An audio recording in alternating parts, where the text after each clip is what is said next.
नहीं, एकदम सेफ नहीं है ये प्लेस कि आप अकेले कहीं जा सको। अगर ऑफिस से फैसिलिटी नहीं मिला तो इट्स अ बिग इशू।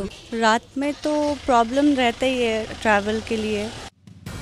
শুধু সোদপুরের হর্ষা কিংবা নিউ টাউনের বর্ষাই নন, সল্টলেক গণধর্ষণ কাণ্ডের পর এই আতঙ্কটা দানা বেঁধেছে সেক্টর 5-এ কর্মরত সব মহিলার মনেই। রবিবার রাতের পর থেকে কর্মস্থল এদের কাছে হয়ে উঠেছে ভয়ের, উৎকণ্ঠার। অফিস পাড়াতেই এরা যেন আজ চরম নিরাপত্তাহীন। চুঁচুড়ার ত্রিপর্ণা সাহা কাজের সুবাদে নিত্যদিন আসতে হয় সল্টলেকে। অফিস থেকে বেরোতে বেরোতে অনেক সময় রাত হয়ে যায়। রবিবারের পর ভীত তিনি। অবশ্যই রিভিউ করা উচিত, বেসিক্যালি মেয়েদের জন্য। এটা তো মেয়েদের পক্ষে একটা খুবই হানিকর ব্যাপার যে এরকম করা হচ্ছে।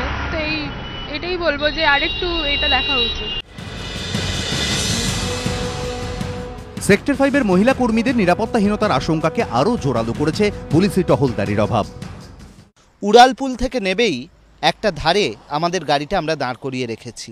এখানে কেউ যদি বহুক্ষণ গাড়িও দাঁড় করিয়ে রাখেন, কেউ এসে জিজ্ঞেস করার নেই গাড়িটা কেন দাঁড়িয়ে রয়েছে বা গাড়ির ভিতরে কি কর্মকাণ্ড চলছে। আমাদের আইটি এই যে সেক্টর 5-এ একদমই কিন্তু সিকিউরিটি নেই, আর ট্রান্সপোর্ট সিস্টেমও খুব খারাপ। আর এখানে সেরকম সিকিউরিটির কোনো ব্যবস্থা নেই, পুলিশ কোনো ব্যবস্থা দেখতে পাই না। আমি এখানে চাকরি করতে এসেছি, আমি এটা শুনে তো থতমত। কিছু করা উচিত, যাদের আন্ডারে আছে গভর্নমেন্টের কিছু করা উচিত। বেরোতে বেরোতে 8:15 বাজে, অন্তত 8:20 ধরুন, 8:20 দিয়ে এখান দিয়ে আমি যাই, তা কতটা সিকিউর আপনি বলুন না।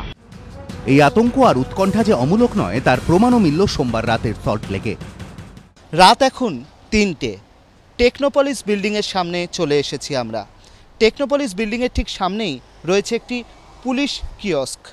এখানে আমরা দেখছি এই পুলিশ কিয়স্কে লেখা রয়েছে may I help you, dial 100 for police, electronics complex police station.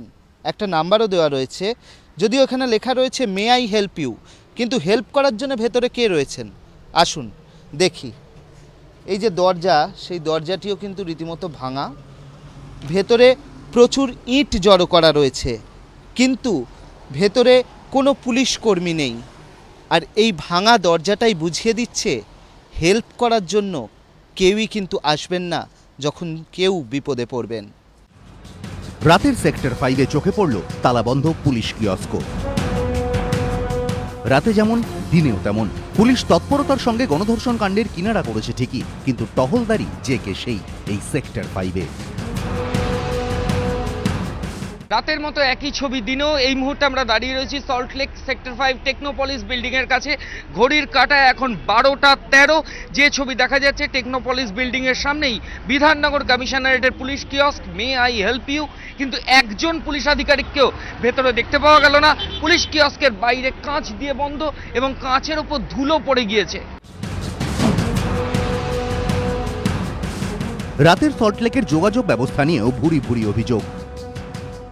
রাত্রেবেলা কাজের সূত্রে অনেক রাত করে আমাদের ফিরতে হয়। মেয়েদের তো আর সিকিউরিটি বলে কিছুই থাকছে না ইন দ্যাট কেস। একটা সময়ের পর খুব ইনকনভিনিয়েন্ট হয়ে যায় সব কিছু নিয়ে। আর বাসে এত ভিড় থাকে, নাইট 11টার পরে কিছু পাওয়া যায় না, র্যালি কিছু পাওয়া যায় না, তাই একটু আমরা 3-4টে শাটল ধরে যেতে হয় আমাদেরকে। ওলা উবের পাওয়া যায় কিন্তু টাকা ম্যাটার করে। কবে পাল্টাবে ছবিটা? আরও একটা মর্মান্তিক দুর্ঘটনা ঘটলে তবে? প্রশ্ন জীবিকার টানে এখানে আসা অসংখ্য মানুষের। অর্ণব মুখোপাধ্যায় ও রঞ্জিত সাউ, এবিপি আনন্দ।